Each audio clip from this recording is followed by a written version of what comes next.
Hello there, Ink Sanity members, prospective readers, and all other people on the web. This is Sydney coming at you from Ink Sanity. Now, last time I had a video, I said that I would tell you a little bit about my novel that I'm writing for NaNo, which is coming up here in November. And I also told you I would show you my Halloween costume, so in this video I'm going to do both of those things. There are some people who might not know what NaNo is, and so I'm also going to talk a little bit about that and tell them a little bit about this amazing thing that happens every year in November. The concept behind NaNo is really simple. It stands for National Novel Writing Month, which is where it gets its name from. The goal of NaNo is to write 50,000 words in 30 days. Now that I've told you about NaNo and what it is, I'm going to tell you about my novel that I'm going to be writing. I don't have a title or anything for this novel yet.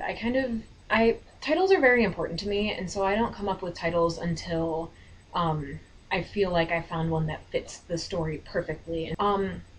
However, I do have names for a few of my characters. The first character is a woman. Her name is Simone Pierre. She is a regular 35-year-old woman who, she kind of has short, cut hair. She's just pretty average, pretty normal. She lives in this present day and age, like you and me. And the second character, his name is Gideon Brave. He is from the future. He's from many, many generations in the future.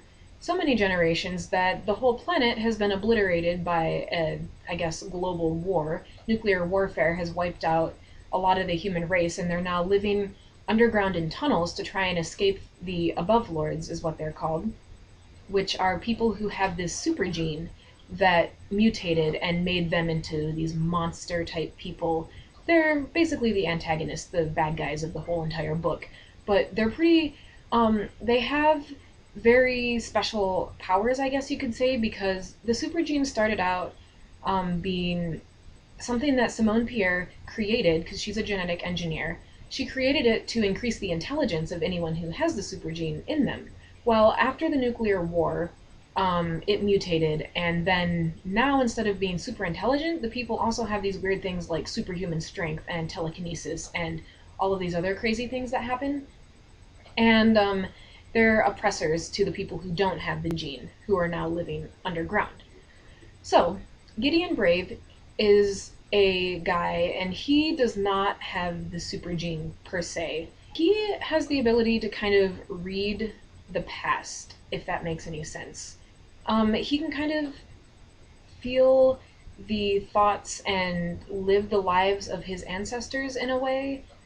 He's connected to all of the Braves, and that's the family name that is carried on from generation to generation. Well, it turns out in a critical moment, he reaches into the past and calls and sends a message to Simone, and she's sitting on the bus one day and gets this message, and all of a sudden she appears in the future, in her future, and she's completely confused and doesn't know what's going on, so Gideon kind of has to explain everything that's happened. No spoilers, I'm not going to tell you anything else of. And, as promised, I'm also going to now show you my Halloween costume. I don't know if you can tell by what I'm wearing right now from what you can see in the camera, but I'm kind of going steampunk. Here is the basis of what I'm going to be doing for my costume.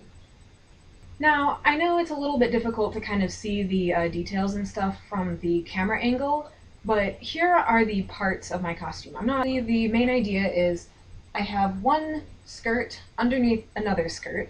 I just happen to have both of these in my closet because I love skirts, and they're rather steampunk. They have kind of the frills and the kind of designs of a tinkerer, which is what I'm kind of going to be.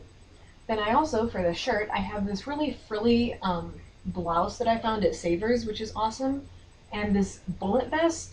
I don't know where I got this from, but it's been in my closet for years, and I've been wanting to use it, and I finally did. And then I also sewed some gears right up here. I don't want to forget the boots. These boots have been my savior in basically every single costume that I've had for years. They're pretty awesome because they're just versatile and basically can be used for anything. I have a top hat, which is another very key part of a steampunk costume is, for some reason, top hats, the whole Victorian style clothes, with a monocle. I have also some jewelry that I've made myself. This is a gear bracelet that I found these gears that are really awesome at Michael's, and I've just been making jewelry with them. And then there's also this necklace which has gears and a key that was one of our old house keys, and I just found it and asked my mom if I could have it, and she said sure. Oh, I don't want to forget the most, I guess, important part of the accessories. This is a gun. This actually was an old Nerf gun. As you can see, it kind of still pulls back. But I've taken it and painted it to look all steampunk because I have this cool metallic paint, and it's now just a steampunk gun. So that's my Halloween costume. That is my novel for NaNoWriMo and an explanation of what NaNoWriMo actually is.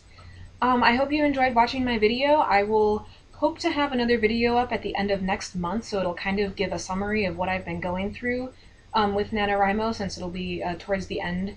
I'm just going to hope that I finish my goal because I don't want to face punishment and I really want to get this novel written. So, thanks for watching. Bye everyone!